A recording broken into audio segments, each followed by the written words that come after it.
Awakening is the next natural stage of human development. So awakening is simply to recognize the nature of our essential being. It's not some weird, mystical, religious experience that's only available to the few. It's available to everyone. What we essentially are is already fully awake, fully aware. And it's totally unlimited. Your true nature is closer than the you that you think you are. Consciousness is the ultimate reality of the universe. The next step in science is to say that consciousness is fundamental. What is awakening anyway? Somebody explain that to me.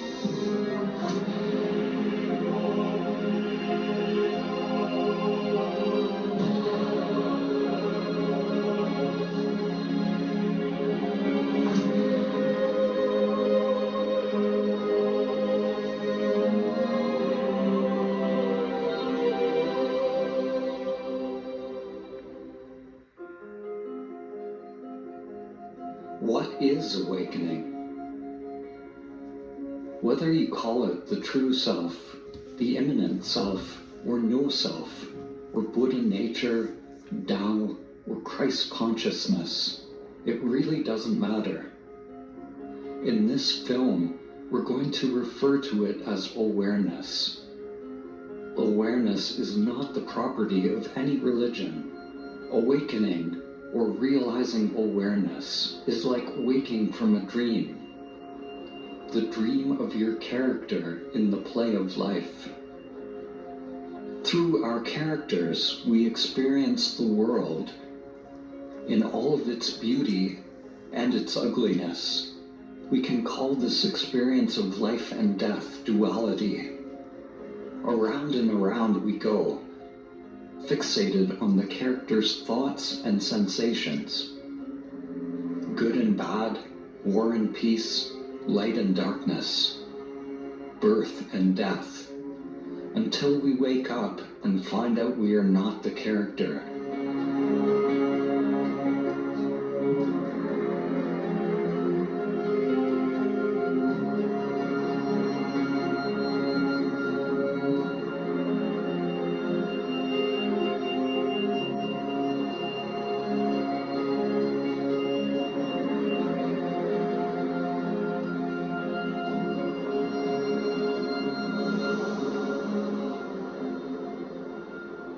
In this film, we are extending an invitation for you to directly experience your true nature, to find out directly, not intellectually, who are you? We will repeat this invitation in different ways. When inquiring into who you are, let everything be exactly as it is. Don't move the mind to make something happen, or to find some answer on the level of mind, and yet don't try to push away the mind. Simply intend to directly experience who you are, letting the mind be a don't know mind.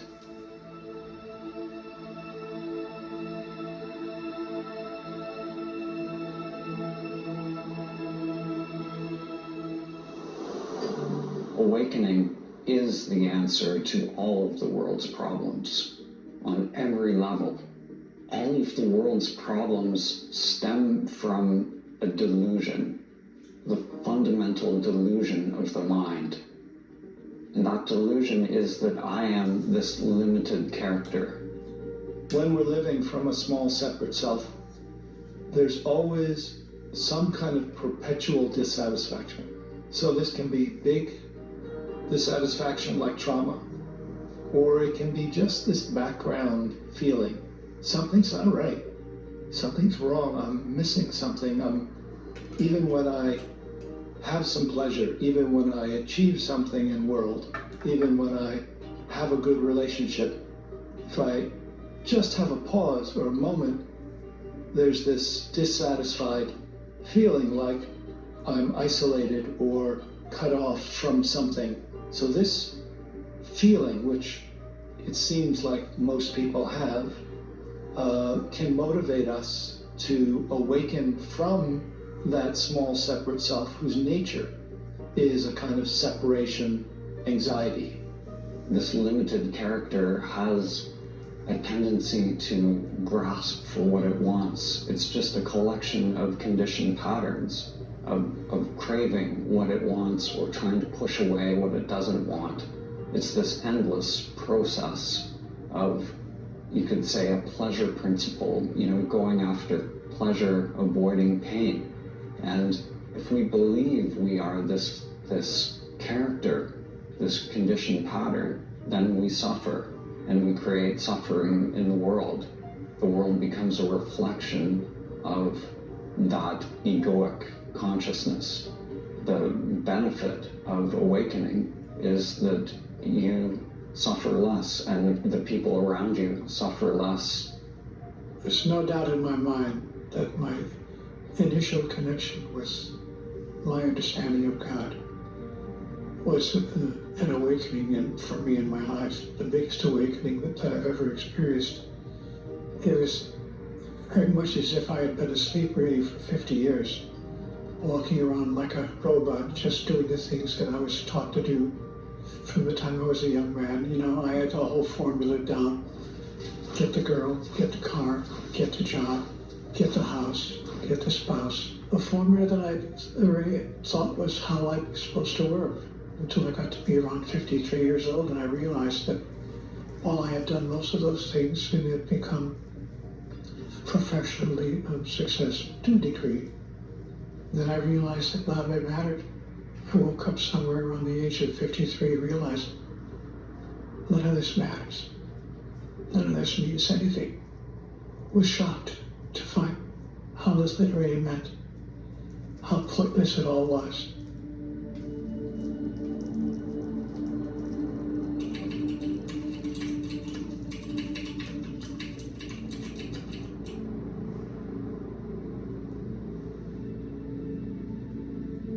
When you stop following the script that has been laid out for your character, the one inherited from parents, society, and biological conditioning, then new dimensions open up within the game. The path opens up. But it is not a path to reach some destination. It is a pathless path, a stripping away of illusion to arrive exactly where you are, in the now.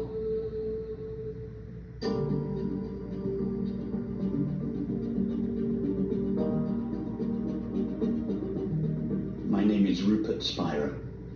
I speak about the essential non-dual understanding that underlies all the great religious and spiritual traditions. And I write and lead guided meditations and have conversations whose purpose is to lead to an experiential recognition of this understanding.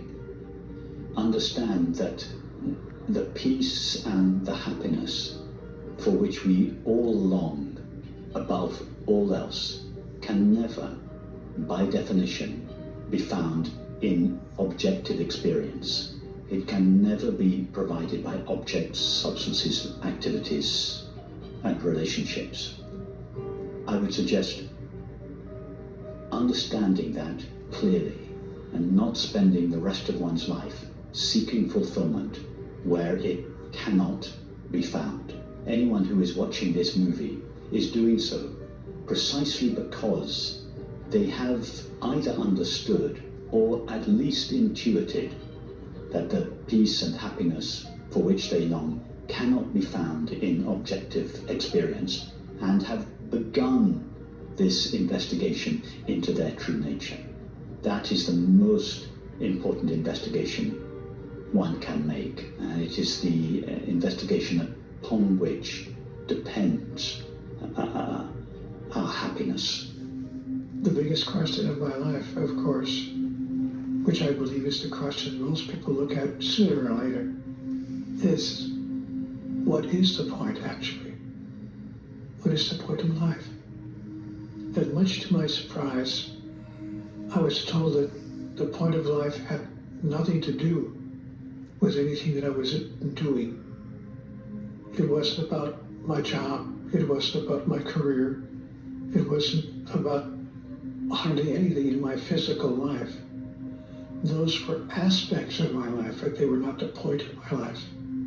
The point of my life, as I have come to understand it, was for me to experience, express, demonstrate, and fulfill my true identity, who I really am. I think that the biggest question that most people face is a question that hardly anyone ever asks themselves or ever answers.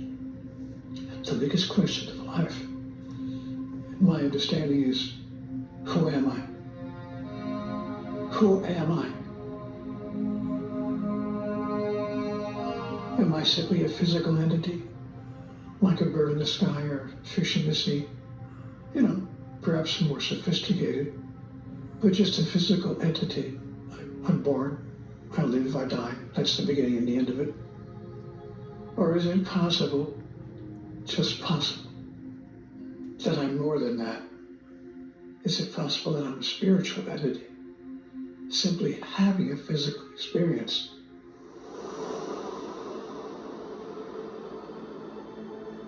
Every experience in your life has brought you to this one universal question. Who are you? Don't look for an answer with the mind. Let everything be exactly as it is.